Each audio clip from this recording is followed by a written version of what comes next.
faire sortir, déraciner de mon cœur l'amertume ou la déception. Veillez à ce que aucune racine d'amertume ne pousse et ne cause du trouble, c'est-à-dire infecte, ne se propage en empoisonnant plusieurs d'entre vous. Wow. Donc, un poison, c'est un virus. L'amertume est un virus. Ça a un pouvoir de contagion, de contamination, d'infection et d'empoisonner plusieurs. Qui non seulement détruit les gens qui en sont infectés dans leur cœur, il détruit ta joie, il détruit ta foi, ta paix. L'amertume détruit tes relations interpersonnelles.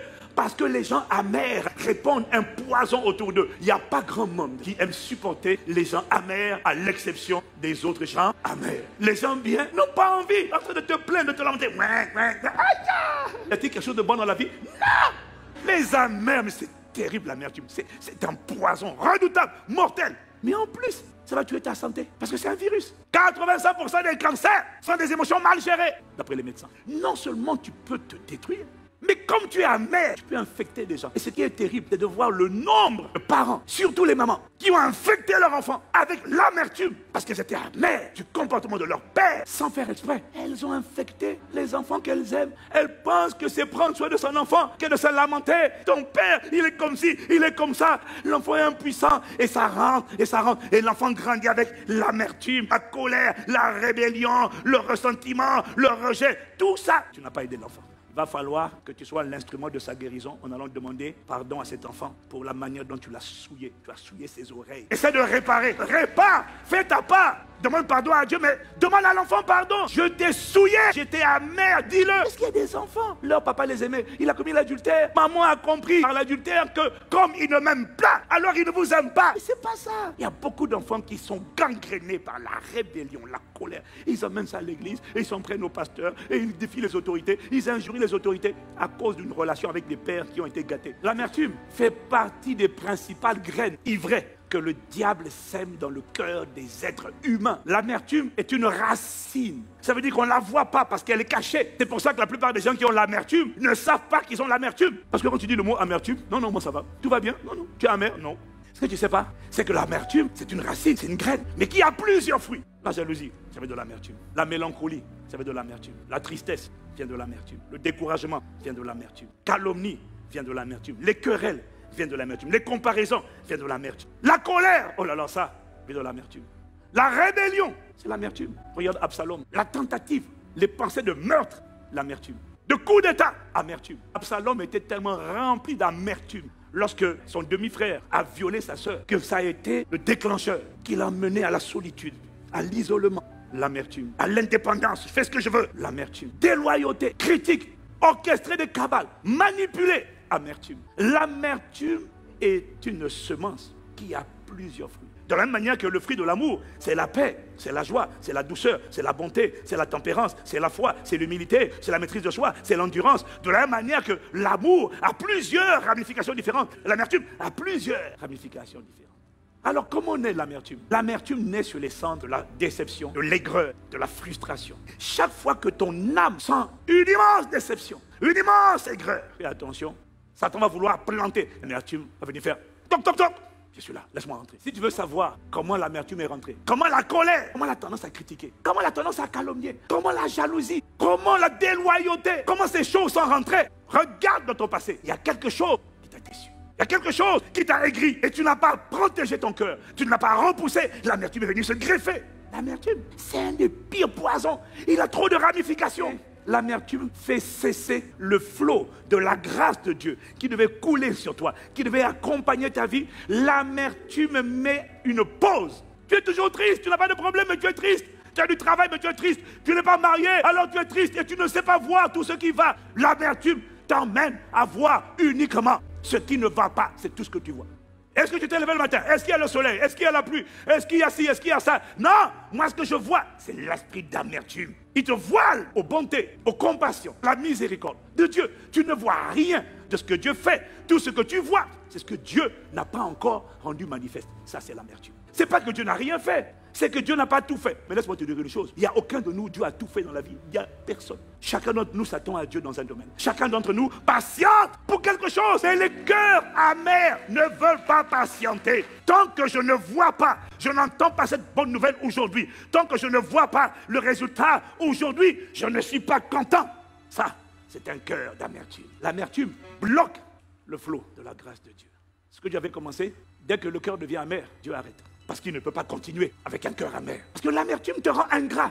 L'amertume enfante l'ingratitude. L'ingratitude fait croiser les mains à Dieu. C'est pas qu'il ne veut pas, il ne peut pas. Beaucoup de gens ont confondu enfant de Dieu et enfant gâté. Le cœur amer est vexé par les épreuves. Surtout nous, les enfants de Dieu. Quand tu t'es préservé, quand tu pries, tu vas à l'église, tu donnes tes dîmes, tu donnes tes offrandes, et tu apprends une mauvaise nouvelle, maladie bizarre, le mariage qui ne vient pas, on te claque les portes. Là, il y avait un boulevard qui s'était ouvert, et puis tu courais dedans, et puis les portes se sont fermées automatiquement. Boum, tu as pris ton nez dedans. Bah, je te dis rends grâce. Quand les gens chantent, reçois mon action de grâce. L'amertume.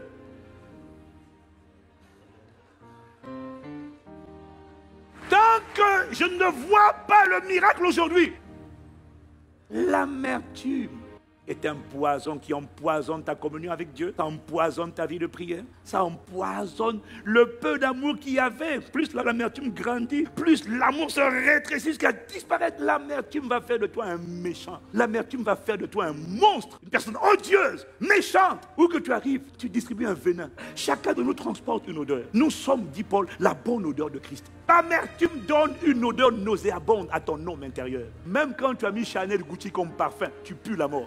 Tu pues le poison, tu pues l'infection. L'amertume donne une odeur nauséabonde à ton langage. C'est un langage de plaintif, de plainte. Ouais, mais ça ne change pas, ça va pas, ça fait longtemps que ça dure. Mais nous tous, ça fait longtemps que ça dure. Nous tous, on a un domaine où ça fait longtemps que ça dure. Nous tous, on a un domaine où on souffre. Nous tous, on a un domaine où on rame. Nous tous, on a un domaine où on dit Seigneur, jusqu'à quand? Mais on n'a pas tous la même attitude. Parce qu'il y en a qui ont décidé de fermer les portes à l'amertume. Toutes les sœurs attendent le mariage. Pourquoi toi, c'est l'amertume et d'autres, elles sont dans l'action de grâce et dans la reconnaissance? Alors ne me dis pas que c'est l'attente du mariage qui emmène l'amertume. Non, ce n'est pas les commentaires de ta maman qui emmènent l'amertume. Non, c'est parce que tu n'as pas gardé ton cœur. Un cœur amer est un cœur qui ne vit que pour l'instant d'aujourd'hui. C'est un cœur qui ne voit pas demain. C'est un cœur qui ne réalise pas que Dieu fait concourir toutes choses pour le bien de ceux qu'il aime. C'est un cœur qui n'a pas d'espérance. Il ne voit pas le futur. Il ne sait pas se réjouir en espérance. Si ce n'est pas aujourd'hui, alors je boude et je me plains. Un cœur amer n'est pas un cœur qui ne prie pas. Tu peux prier. Mais Dieu a en horreur les prières de quelqu'un qui se plaint tout le temps. La Bible dit de Abraham dans Romains 4, espérant contre toute espérance, il ne douta point par incrédulité au sujet de la promesse, mais il fut fortifié dans la foi, donnant gloire à Dieu, alors que ça faisait 25 ans, 24 qu'il attend l'enfant de la promesse. Mais il a prié à rendre gloire à Dieu. L'amertume aveugle l'espérance. Et l'amertume neutralise la foi. Parce que la foi, c'est voir quelque chose qui sera en esprit, qui sera manifesté demain et festoyer, célébrer, rendre grâce aujourd'hui. Ça, c'est la foi. L'amertume ne sait pas faire ça. L'amertume dit ah non, moi je ne célèbre que ce que je vois. Ce qui fait qu'un cœur amer, il peut prier, mais il n'a pas de connexion avec Dieu, puisque l'amertume neutralise la foi. Or, sans la foi, il est impossible d'être agréable à Dieu. Tu pries, mais tes prières sont neutralisées par l'amertume. Et les arbres qui sont nés, les fruits qui sont nés de l'amertume dans ton cœur. J'ai écouté des gens amers, ils ne savaient pas qu'ils étaient amers. La manière dont tu parles de ton père, la manière dont tu parles des gens, la manière dont tu parles des églises. Bon, là, ce n'est pas la déception. Là, maintenant, c'est l'aigreur. Vous savez, les hommes de Dieu de nos jours, ces gens-là, les prédicateurs de la prospérité, il y a des gens dans le corps de Christ, ils sont là pour salir la cause de Jésus, ils sont là pour manipuler les âmes avec leur histoire d'offrande, ils sont là pour ça. Ce sont les naïfs qui ont l'impression que quelqu'un qui parle comme ça est inspiré. Et ce qui est terrible, c'est qu'on peut être amer au nom du Seigneur, au nom de la foi. Ah, tu sais, moi, le Seigneur m'a dit, tu sais, les petites églises, c'est mieux que les grandes églises, parce que les petites églises, au moins, on a le temps pour la communion fraternelle. Nous aussi, on a le temps pour la communion fraternelle. Nous aussi.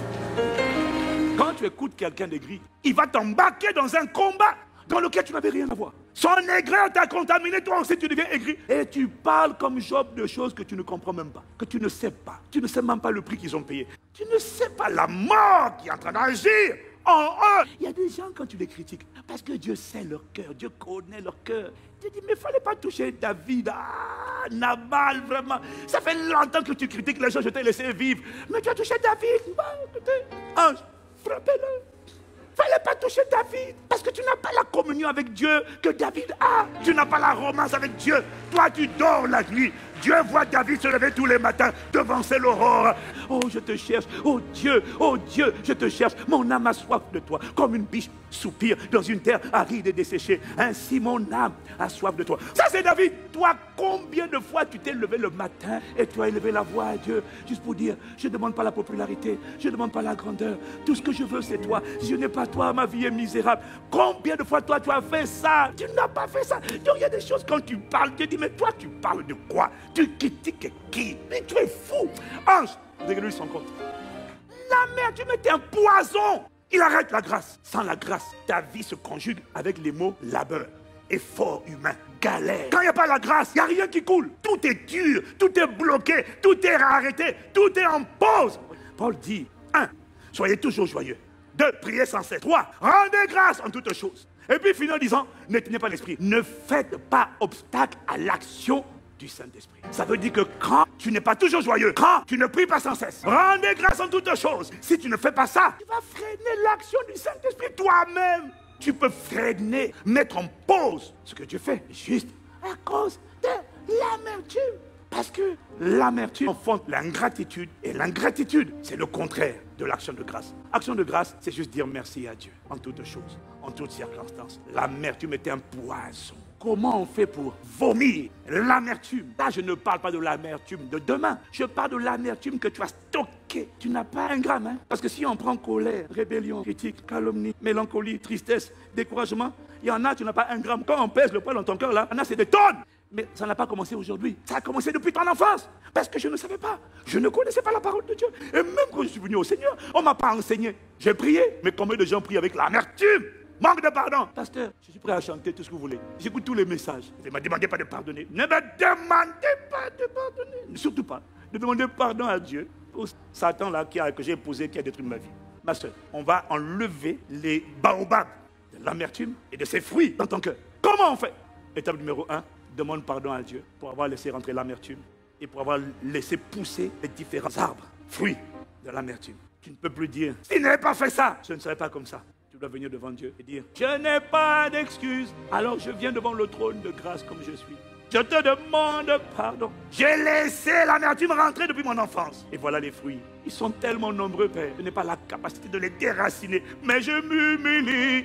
Je reconnais la colère. Je reconnais la jalousie. Je reconnais cette tendance à critiquer, à calomnier. Je reconnais cette mélancolie, cette tristesse, ce relâchement, ce découragement, cette nonchalance. Je reconnais, Seigneur, que la vie n'a pas de goût, la vie n'a pas de saveur. Je ne m'aime pas moi-même. C'est l'amertume qui a fait tout ça. Je reconnais, Père. Hier, je disais, c'est à cause de lui, c'est à cause de lui. Je décide de me séparer de ces fantômes que j'avais retenus, attachés à mon âme et qui étaient en train d'alourdir ma propre vie. J'avais des boulets partout. Je suis comme quelqu'un qui, physiquement, je suis là. J'ai l'air là, mais spirituellement, émotionnellement, j'ai des gens que j'ai attachés de tous les côtés. Et maintenant, j'arrive pas à me mouvoir. Mais c'est normal, tu es trop lourd. Il a dit, venez à moi, vous qui êtes fatigué et chargé.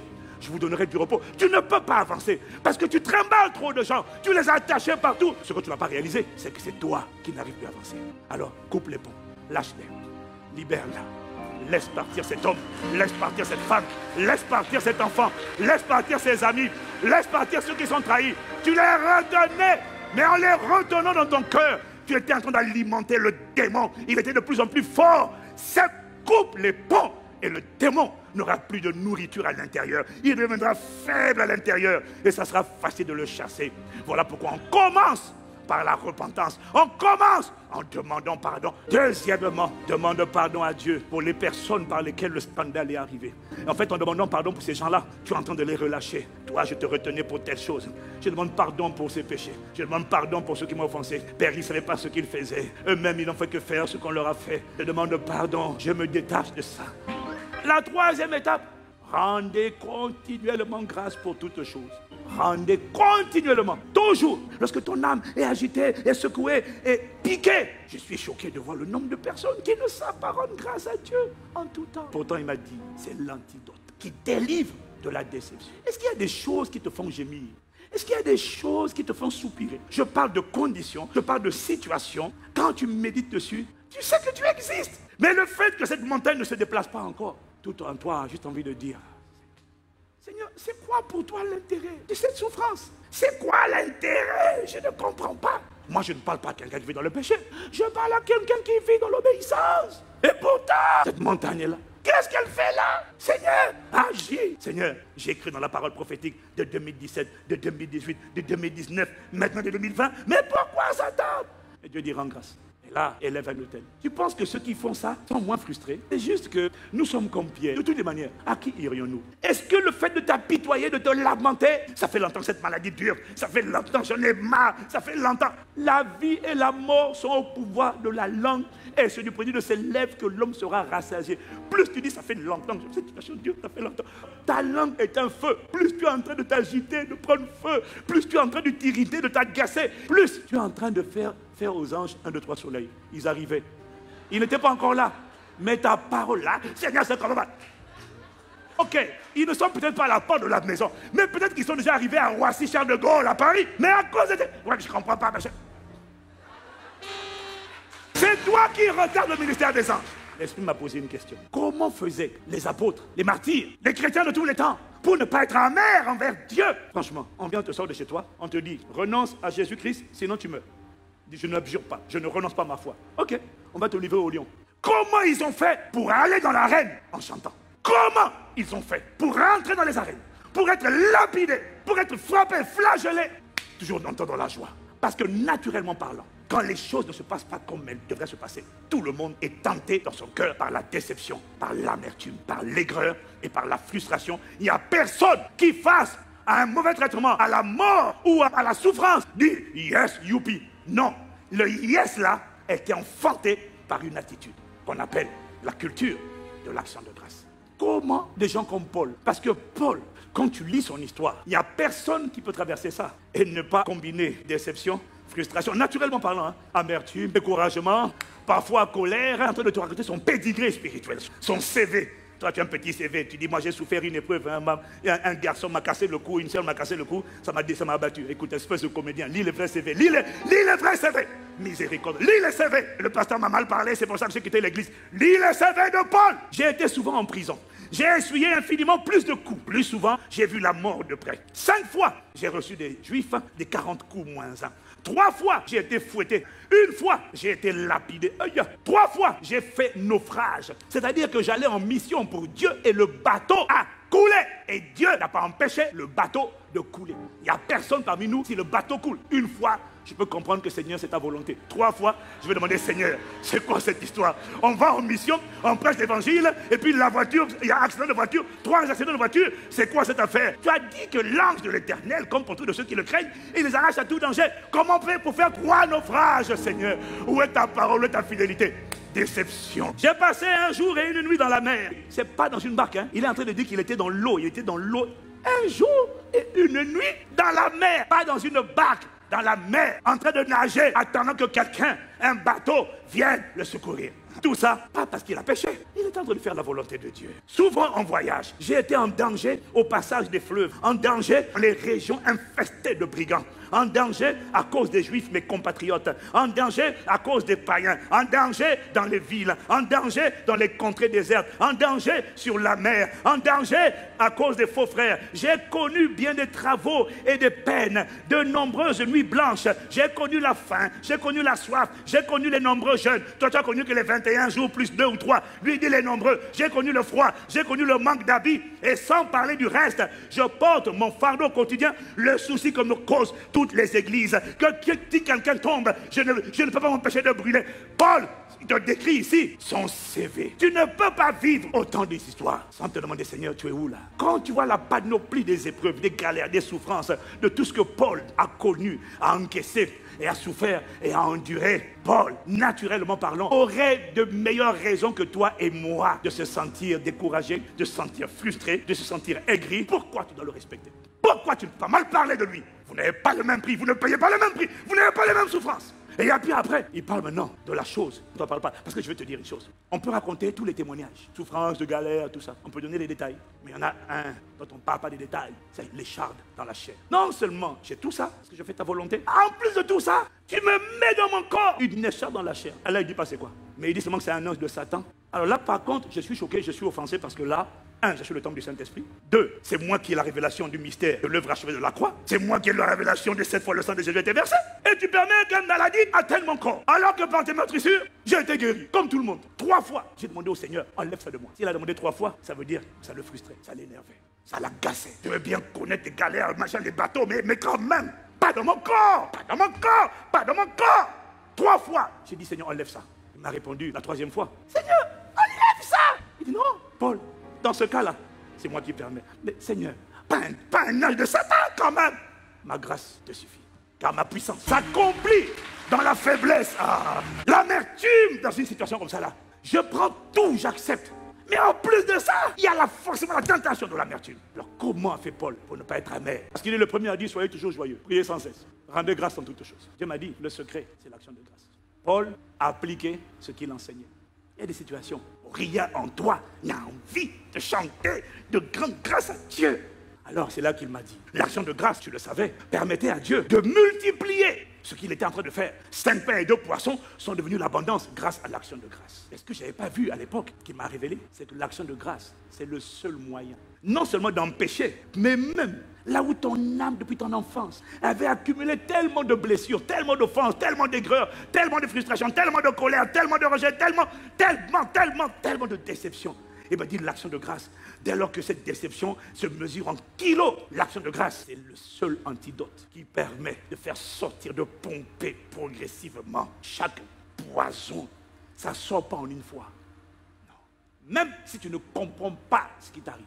Mais je te dis merci pour ce que tu es. Merci de ce que tu fais concourir toutes choses pour le bien de ceux qui t'aiment. Merci de ce que tu es dans ma vie. Merci de ce que tu prends soin de nous. Merci de ce que, Seigneur, tu as dit jamais je ne te délaisserai, jamais je ne t'abandonnerai. Je ne te rends pas grâce pour cette maladie. Je ne te rends pas grâce pour le divorce. Je te rends grâce de ce que tu es avec moi dans la barque. Tu ne me laisses pas. Ta bonté et ta fidélité ne se éloigneront jamais de ma maison, de ma vie, de ma postérité. Merci, Seigneur, pour l'œuvre achevée de la croix. Merci pour ce que tu as accompli pour moi. Merci de ce que Satan est venu trop tard. Depuis Golgotha, mon histoire a été scellée. Que je le vois ou je ne le vois pas de mon vivant, c'est fait, c'est achevé et mon éternité est assurée. Alors, je refuse de regarder à ce qui ne va pas. Je refuse de m'apitoyer à propos de ma condition et je choisis, Père, d'abonder en action de grâce. Si je ne fais pas monter un cantique d'action de grâce, le poison va rentrer progressivement et il va encore s'entasser, s'enraciner. L'action de grâce, c'est le seul remède qui fait sortir. Plus tu demeures dedans, plus les choses sortent, Rends grâce. Oui, mais ça ne passe pas. Oui, mais ça dure. Continue seulement. Tu ne rends pas grâce seulement pour que Dieu accomplisse ce qu'il a annoncé. Tu rends grâce d'abord afin de ne pas être gangréné par le poison de l'amertume et de voir Agapé disparaître à l'intérieur de toi. Parce que si tu ne rends pas grâce, tout ce que Dieu avait fait de toi sera éliminé. L'amour qu'il avait mis en toi va disparaître. La soif, la sagesse, la sainteté, Christ qui est en train d'être formé en toi sera déformé et le méchant sera formé en toi. Si tu ne rends pas grâce, tu deviendrais un monstre. Alors peut-être que par l'action de grâce, si ça se trouve, tu ne verras pas l'accomplissement de la promesse. Mais il m'a dit, l'action de grâce, c'est le seul vaccin, c'est le seul antidote qui permet à un être humain de traverser les souffrances, les épreuves, les tribulations de la vie, dans la paix, dans la joie, dans l'amour, dans la félicité. Il est en prison et de la prison, Paul vous écrit et il dit, réjouissez-vous dans le Seigneur. Je vous le répète, réjouissez-vous. Comment il fait pour être joyeux? L'action de grâce a préservé son cœur, a immunisé son cœur contre l'amertume. L'action de grâce redevient un écran de protection qui protège l'amour de Dieu à l'intérieur de ton cœur. Tu as des problèmes, tu traverses la vallée de l'ombre de la mort, tu as des difficultés, mais l'action de grâce fait de toi quelqu'un qui, au milieu de la souffrance, est toujours dans la joie, est toujours dans la paix, est toujours dans le bonheur, est toujours reconnaissant en gardant dans son cœur la foi, l'espérance et l'amour jusqu'à la fin de son parcours d'ambassadeur de Christ sur la terre. L'action de grâce, c'est ce qui va te permettre de finir la course avec rien de Satan en toi, uniquement la gratitude. Tu es sûr d'être enlevé, tu es sûr d'être qualifié pour les noces de l'agneau. Tu mourras avec l'action de grâce. Que tu aies vu la manifestation ou pas vu la manifestation, tu mourras en ayant été pleinement conforme à Christ. Tu es qualifié pour faire partie de l'épouse glorieuse, victorieuse, triomphante, conquérante, resplendissante. Que ce soit ton partage dans le nom de Jésus le Christ.